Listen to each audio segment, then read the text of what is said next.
Hola, bienvenidos a Big Left, en nombre del Padre, del Hijo y del Espíritu Santo. Amén. Estoy refugiado aquí en un rincón y tengo que estar con mi cara cerca del celular porque está soplando un viento norte que puede ser perjudicial para el audio y por eso tengo que hablar cerca. No es porque yo quiera mostrarme, porque no tiene ninguna gracia mi cara, pero sí para que ustedes escuchen. Voy a dar lectura a profecías de personajes importantísimos sobre lo que está sucediendo actualmente en la Iglesia Católica Apostólica, ya no romana. Pero vamos, primera profecía.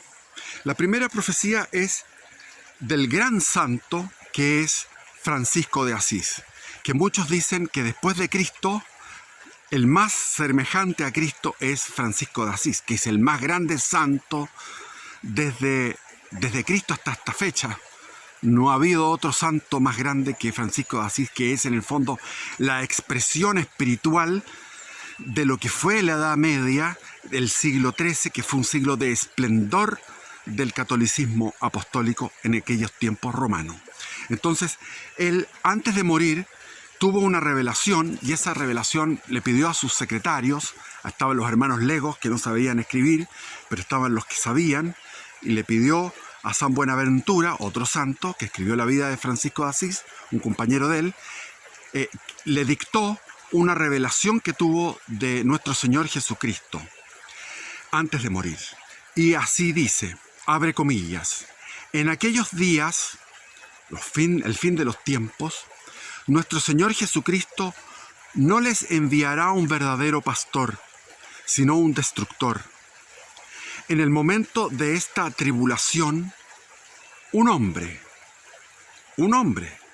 elegido no canónicamente, porque hubo una presión, cuando uno renuncia, tiene que renunciar. El Papa Benedicto XVI renunció bajo presión, lo que no es canónico.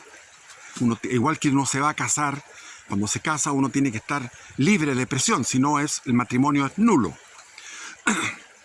Entonces, un hombre elegido no canónicamente se elevará al pontificado y con su astucia se esforzará por llevar a muchos al error y a la muerte.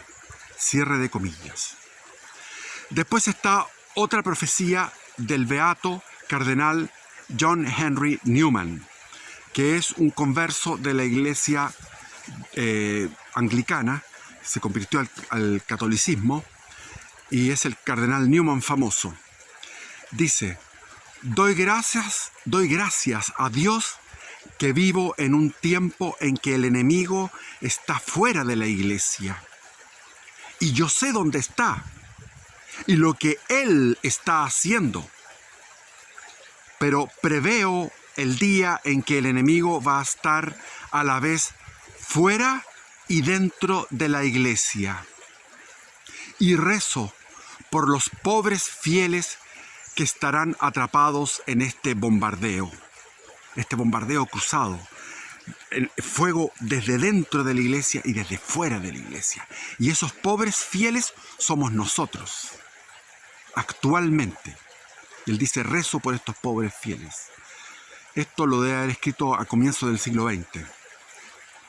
Después tenemos el padre Malachi Martin, que fue un jesuita que escuchó de boca de Juan XXIII, el Papa Juan XXIII, el tercer secreto de Fátima, que estaba guardado y tenía que leerse en 1960 según instrucciones de la Santísima Virgen a Lucia de Fátima.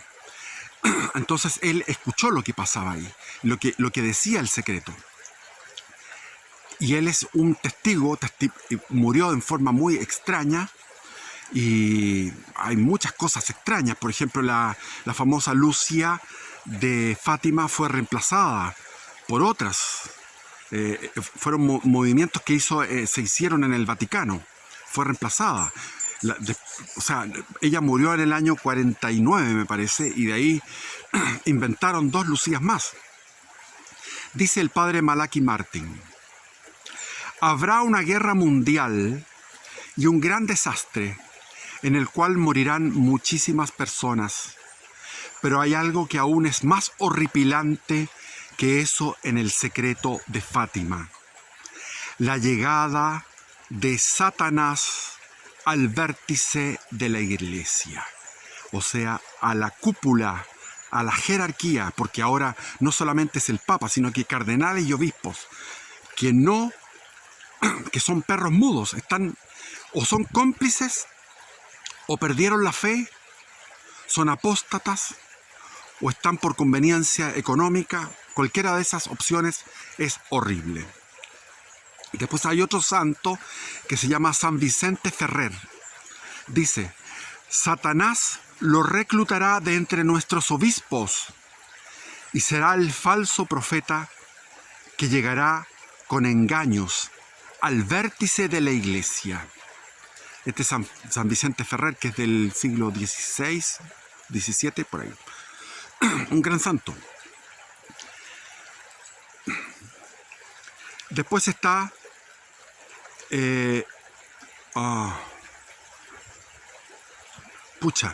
me equivoqué. Bueno, me equivoqué. El que leí era de Fulton Sheen, que está siendo canonizado, pero no creo que lo canonicen. Es un norteamericano que fue obispo. Fue fabuloso. Fulton Sheen tiene muchísimos escritos, un hombre lúcido, tremendo.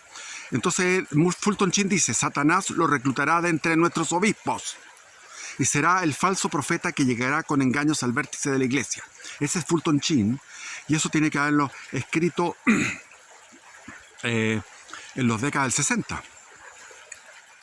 Y ahora San Vicente Ferrer. San Vicente Ferrer dice: el anticristo oculto, el cual se encontrará en la dignidad papal tan grandemente que ninguno fue desde el principio. O sea, ha habido antipapas, pero ningún antipapa como el actual, que va contra el magisterio, contra las escrituras, contra la doctrina bimilenaria de la Iglesia Católica. Dice que ninguno fue desde el principio, ni será después hasta el fin del mundo, y será el último en dicha dignidad. No digo yo que será hecho papa. Discute que será, dice no será papa. Entre paréntesis, no será papa en realidad, sino un usurpador del papado, como decimos ahora, un ocupa con K. Sino un ídolo levantado contra la verdadera dignidad del pontífice. Esto es San Vicente Ferrer. Y San Belarmino dice: los fieles pueden y deben distinguir entre los verdaderos y los falsos profetas según la regla. Observar bien si lo que enseña es contrario a lo que han dicho sus predecesores. Ya. Disculpen el error, pero eso está claro. Y las apariciones marianas que son innumerables apariciones marianas, y la de Chile, que es Peñablanca, que muchos ponen en discusión, pero no han estudiado en profundidad. Yo lo he estudiado en profundidad, las apariciones de Chile. Habla de una guerra mundial, habla de esto, de un papa con mirada satánica, en la Virgen de Umbe, la Virgen pura y dolorosa de Umbe, la Reina de la Paz, la de Chile, la Virgen de Garabandal. Son apariciones que se han dado en el norte de España, en el País Vasco, la Virgen de Umbe, en Cantabria, cerca entre el País Vasco y Asturias, está donde está Garabandal. La Virgen de Garabandal es tremenda. Y la misma Virgencita se ha aparecido en distintos lugares, en Chile también, en Villa Alemana. ¿Por qué? Porque lo que quiere es advertirnos. Y nos ha advertido innumerables veces de que se aproxima una gran catástrofe. Y es cosa de ver lo que está pasando en el mundo. Si uno analiza, por ejemplo, el Medio Oriente, se va al Medio Oriente, en este momento hay un genocidio perpetrado por Israel contra el pueblo de Gaza. Muchos dirán, Sí, pero no le quedaba otra. Es cierto, meterse en una guerra de trinchera, o sea, una guerra urbana, de casa por casa, edificio por edificio, supone muerte de civiles. Y muchos podemos tener el corazoncito más hacia Israel que hacia los palestinos. ¿Por qué? Porque Israel es occidental y nosotros nos sentimos como más identificados con algo que es occidental. También me parece más, no más razonable, sino que mucho más legítima una religión que es nuestra madre, que es la religión judía, que es la religión islámica, que es lo peor que ha hecho el demonio. El demonio es la religión islámica, es lo peor que existe. Entonces los palestinos a uno le parecen seres más distantes, pero nosotros como derecha, mucha derecha liberal, la derecha agnóstica, atea, generalmente está con Israel. Ahí tenemos a Trump, que está con Israel, pero resulta que la historia viene de mucho más atrás y Israel fue fundado por la sinagoga de Satanás, que es la sinagoga que comienza y está dicha en las escrituras por San Juan Evangelista. Esta sinagoga de Satanás comienza con el Sanedrín, que manda a crucificar a Cristo, o que pide crucificar a Cristo al poder romano. Desde ahí se produce una escisión radical entre la ciudad de Dios y la ciudad del demonio, donde el demonio captó a Israel. Israel endureció su corazón, rechazó al Mesías, pero hubo una parte de Israel que fue esa parte de Israel, esa parte de judíos, de hebreos, mejor dicho, que eran de Galilea, que eran de distintos sectores y también en la diáspora, generaron el cristianismo. El cristianismo es de origen judío porque, como dice Jesús, la salvación viene por los judíos. ¿Por qué viene por los judíos? Porque hay un tercio del pueblo de Israel, un tercio en el siglo I. Ese tercio abandonó el ritual antiguo, abandonó el judaísmo y se plegó a la enseñanza de Jesucristo. Y hubo 40 años exactos, desde abril del año 30 hasta abril del año 70, en esos 40 años de gracia exactos, milimétricamente exactos, de abril a abril, del 7 de abril al 7 de abril, en que los romanos van y castigan al pueblo de Israel porque el pueblo hebreo estaba en una insurrección mesiánico-militar. Había muchos mesías militares, no como Jesús, que no fue el único mesías que no fue militar fue Jesús, y lo querían proclamar como mesías militar. Por eso que Judas lo entrega, porque Judas quería una revolución a cuchillo, a espada, para matar a todos los romanos. Y eso era una tendencia, un vector, una fuerza potente. ¿Para qué? Para generar una guerra insurreccional que tuvo varias insurrecciones, y ahí viene la destrucción del templo, la destrucción de Jerusalén, pero después continúa en el año 130, cuando estaba gobernando Trajano y Adriano tuvo que mandar 6 legiones, es decir, 36.000 hombres, a aplastar a la última rebelión, que fue la de Bar Kochba. Y con Bar Kochba se pierde la genealogía de David, del rey David, y el judaísmo ya no tiene un descendiente de David para proclamarlo Mesías, y el judaísmo entró en una oscuridad y se comenzó en esa diáspora que estaban en Persia, en Arabia, en el norte de África, en el Imperio Romano, etc. Ellos comenzaron lo que fue la etapa del Talmud. Otra etapa, una etapa doliente, sufrida del pueblo de Israel, que estuvo perseguido en distintos lugares hasta llegar a la Shoah, hasta llegar al holocausto provocado por los nazis en la Segunda Guerra Mundial.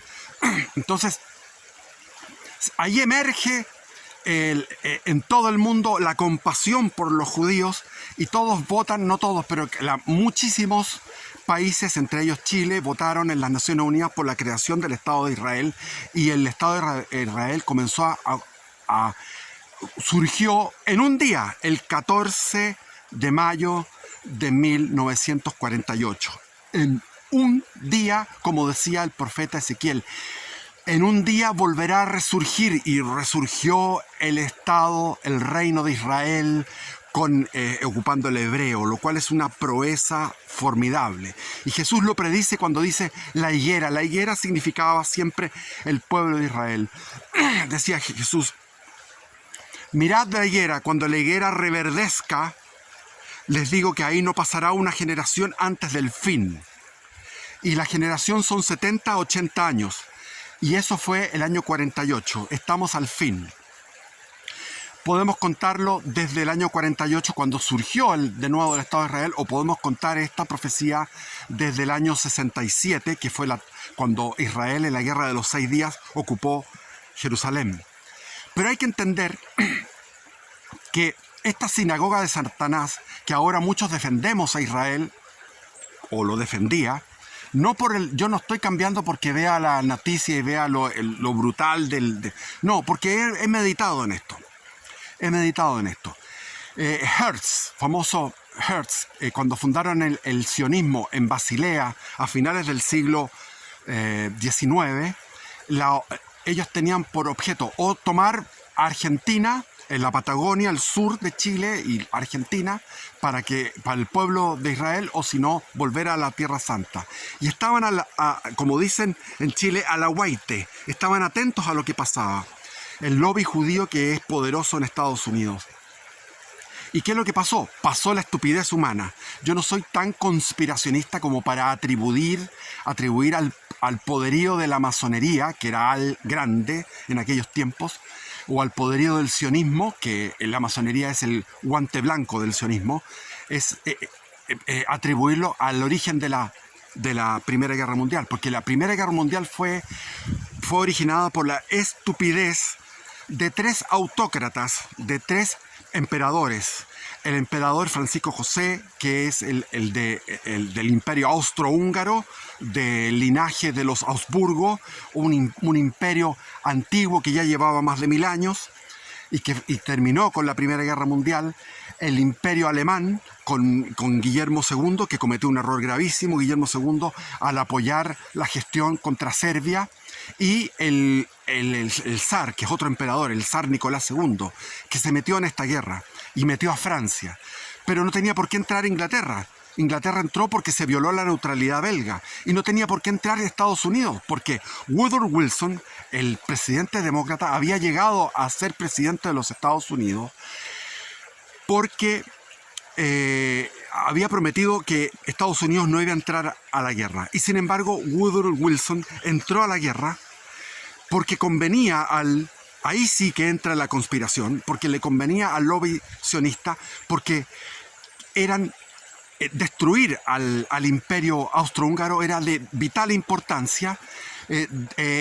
Agachar el moño y aplastar a Alemania también era de vital importancia, porque ellos formaban parte de la Kultur, que le llamaban, que era una cultura que mantenía elementos del antiguo régimen, elementos milenarios, todavía se mantenían ahí en esos 2 grandes imperios.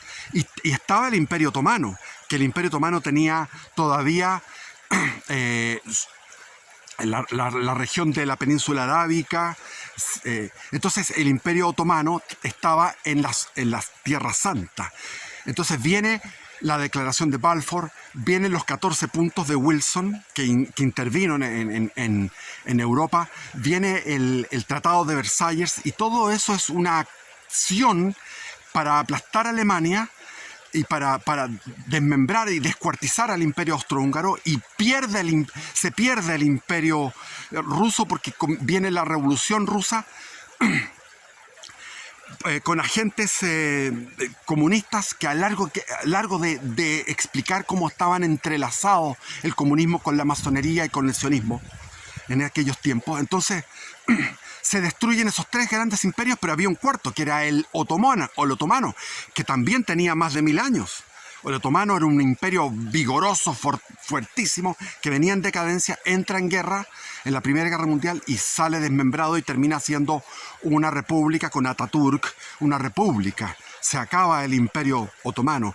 Y ahí vienen los colonos hebreos en aquellos tiempos. Estamos hablando de la década del 20 a comprar tierras a los árabes a buen precio. Los árabes se aprovecharon, y los árabes que eran propietarios de tierras en Palestina, se aprovecharon. Eran tierras yermas, tierras áridas, sin ninguna gracia, y desde el punto de vista de dignidad y de decencia, obviamente que el judío es más decente que el árabe, de todas maneras. Yo cuando trabajé durante 19 años en el tema financiero, me decían los jefes, con los judíos tú puedes pactar, no hay problema, pero con los árabes no puedes pactar porque son traicioneros. Entonces yo en el barrio Patronato me encontraba con unos apellidos Jadwe, pobrecito el apellido Jadwe como estaba desprestigiado. Y me dijeron, no vamos a hacer negocio con Jadwe. Me dijeron, no hacemos negocio con Jadwe. Y eran aquellos tiempos, estoy hablando de los años 2000, 2001, 2002.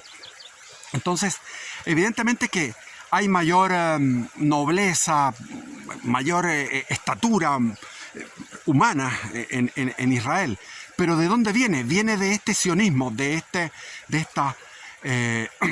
lobby judío que viene de la sinagoga de Satanás, de los protocolos de los sabios de Sion. Si ustedes leen los protocolos de los sabios de Sion, son un retrato perfecto de lo que está sucediendo en el mundo ahora. La corrupción mediante el alcohol, mediante el alcoholismo, la drogadicción, las mafias, la destrucción de las nacionalidades, la inmigración, las fronteras abiertas, la inmigración masiva, la destrucción de las iglesias, la destrucción de la fe, el ateísmo, corromper a los gentiles para ellos imponerse sobre los gentiles. Y las armas que ocupaban los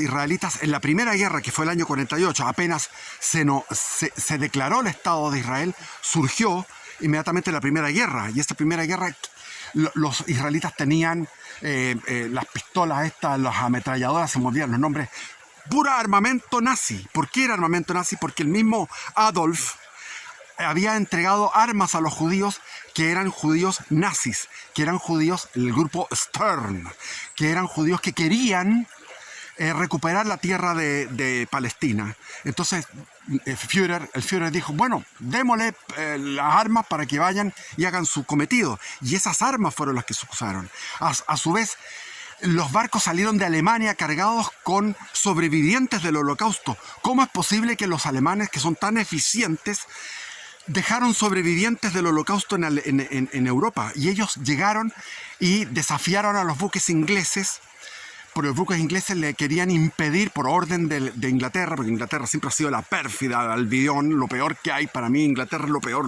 no los soporto. Y ellos le dijeron, no pueden entrar. Y finalmente hubo actos heroicos, llegaron a lo que ahora es Tel Aviv y bailaban el baile judío. Fue una cosa emocionante cómo llegaron a la Tierra Santa antes del año 48, presionando a las Naciones Unidas, que recién habían sido formadas las Naciones Unidas. Y la Unión Soviética apoyaba en la creación del Estado de Israel. Estados Unidos, es decir, el 80-90% de la comunidad internacional apoyaba el origen del Estado de Israel. ¿Y qué pasó? Pasó que el Estado de Israel comenzó a ser poderoso, empezó a aliarse con Inglaterra y Francia en el tema del Canal de Suez contra el Nasser en Egipto.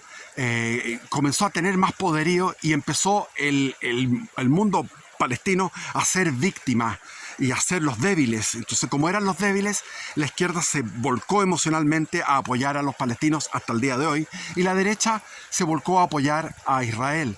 Pero en un comienzo Israel era de izquierda, surgió a partir de los kibbutz. ¿Qué cosa más comunista, no socialista, sino que comunista, que lo que es la comunidad de los kibbutz? Yo tengo un amigo que vivió en kibbutz y me contaba, o sea, era tremendamente riguroso el bien comunitario. Esos son los antecedentes de izquierda. Y el Partido Demócrata de Estados Unidos, que está unido al Deep State y que está unido al complejo militar industrial, apoya a Israel de forma condicional. Ahora se hacen los que están ahí complicados porque la matanza que hay en Gaza es tremenda. Pero Israel, yo dije en un video que me parecía una acción de falsa bandera lo que pasó el 7 de octubre, y después dije que no, y ahora digo que sí. Me parece que fue de falsa bandera, que cómo puede ser que toda la inteligencia, las cámaras estuvieran cegadas en ese momento como para que entrara el Hamas, hiciera esos crímenes y capturara a esos rehenes. Yo creo que fue de falsa bandera porque lo que quieren es eliminar Gaza, destruir Gaza, y no les ha ido muy bien. No les ha ido muy bien. Entonces tenemos ahí una guerra en que Irán está esperando que termine el Ramadán, que termina ahora el 11, 2, por ahí. Termina el Ramadán y van a comenzar a bombardear, y va a haber una guerra directa entre Israel e Irán. Y Irán está unido desde hace mucho tiempo con Corea del Norte, con China, con Rusia, y se trasvasija información tecnológica, porque cada aparato sofisticado que cae en Ucrania es llevado a China, y los chinos hacen una tecnología inversa y sacan los mismos tecnología avanzada de la OTAN. Es decir, China está preparada, tiene un propósito estratégico claro, es serena, es tranquila. China está mirando como un animal, como un felino a su presa, que es Taiwán, para salir de ese problema de encierro que ellos atribuyen.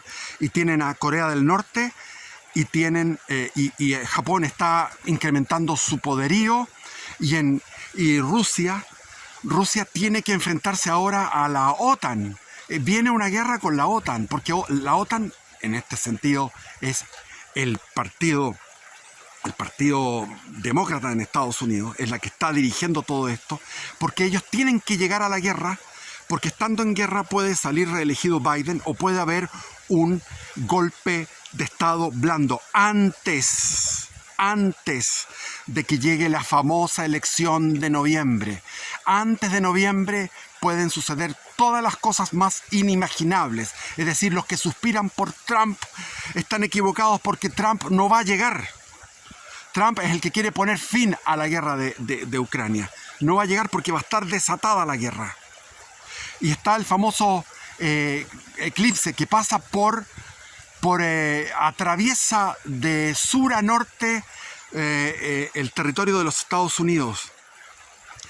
Y eso, no quiero ser un supersticioso, pero en Chile, cuando fue el eclipse que se produjo el año 19, muchos dijeron, va a venir aquí algo. Y yo vi el eclipse, me acuerdo en la avenida Apoquindo, con los anteojitos, miré el eclipse.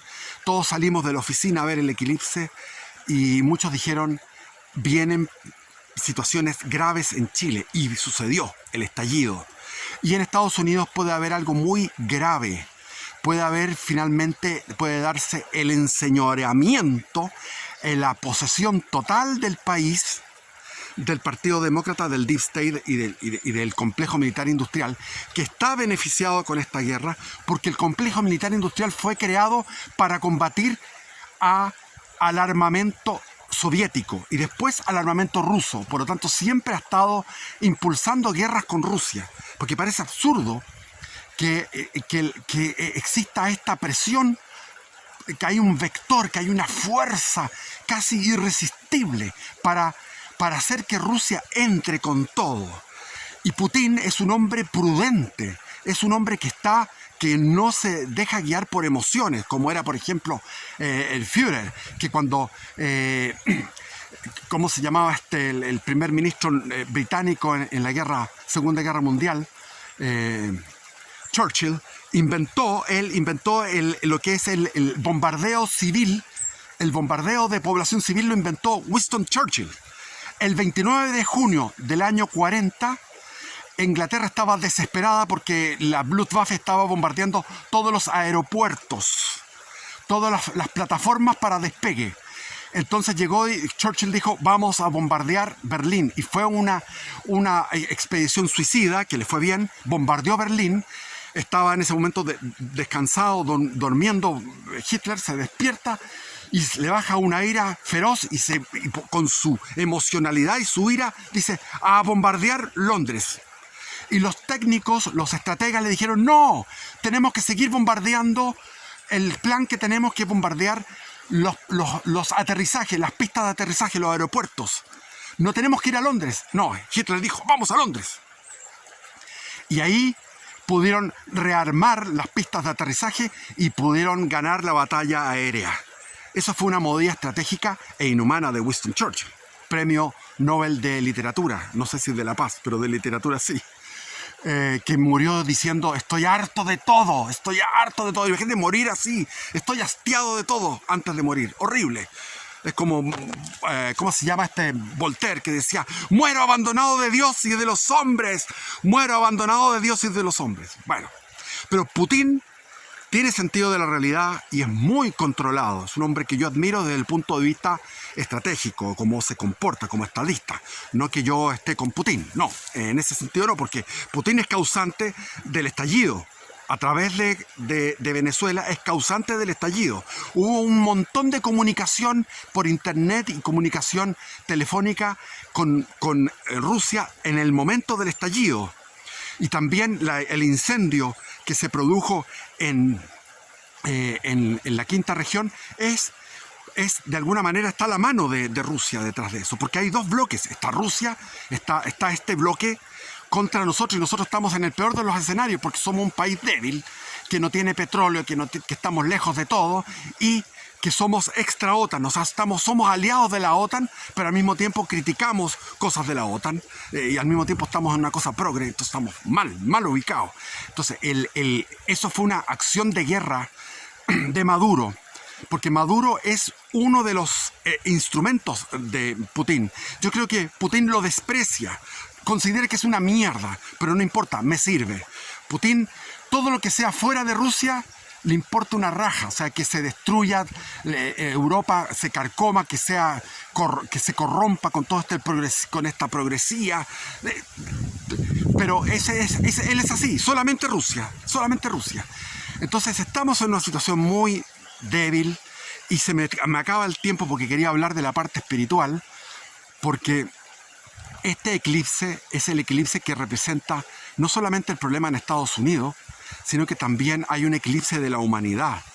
Ahí viene un momento en que vamos a tener una guerra atómica que está profetizada, y esa guerra atómica va a llevar a la intervención divina, que es el aviso, y al mismo tiempo está el cambio del eje de la Tierra.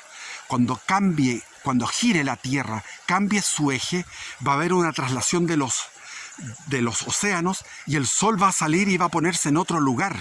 Por lo tanto, Dios va a decir: he aquí soy yo soy el que mando, y yo detengo esta locura de la guerra atómica.